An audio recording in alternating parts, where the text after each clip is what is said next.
Richard Streynsham Hunt is a British politician serving as Chancellor of the Exchequer since October 14, 2022. Born November 1, 1966, London, United Kingdom. I've noticed that a lot of people, subsequently, when they introduce me are very careful not to say the Culture Secretary Jeremy Hunt. A lot more people are saying Jeremy Hunt, Secretary of State for Culture, Olympics, Media, and Sport.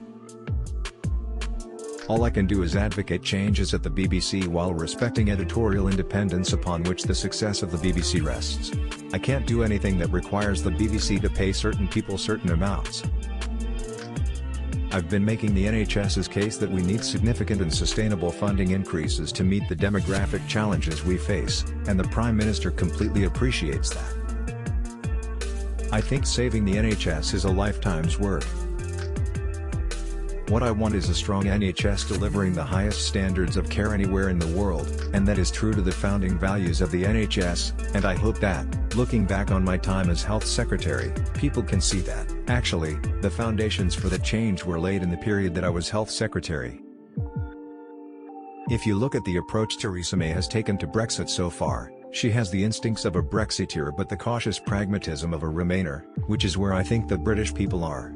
She brings incredible resilience, and we have to allow her to get on and negotiate this deal. If Iran has a policy of detaining dual nationals as a tool of diplomatic leverage, then there will be consequences for Iran. We will not let them get away with it scot-free. They have to understand this is not a sustainable situation. It is still worth talking to Iran to see if there is a way through and to prevent the huge rivalry between Saudi and Iran turning into another version of the Iran-Iraq war. That is what all countries that have influence have to be thinking about. If we are going to keep patients safe, then we have to make sure that doctors are able to learn from mistakes.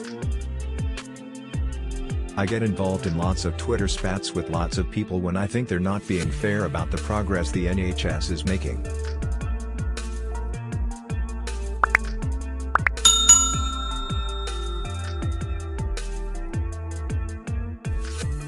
I'm no apologist for Russia or the Assad regime, but actually, this has been staring us in the face for a number of years now, and I think it's time to turn a page and accept reality.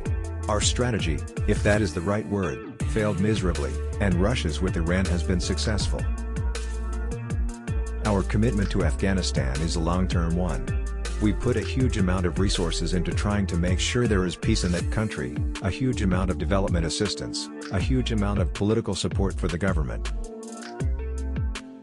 France and Germany have to send a strong signal to the Commission that we need to negotiate a pragmatic and sensible outcome that protects jobs on both sides of the Channel because, for every job lost in the UK, there will be jobs lost in Europe as well if Brexit goes wrong.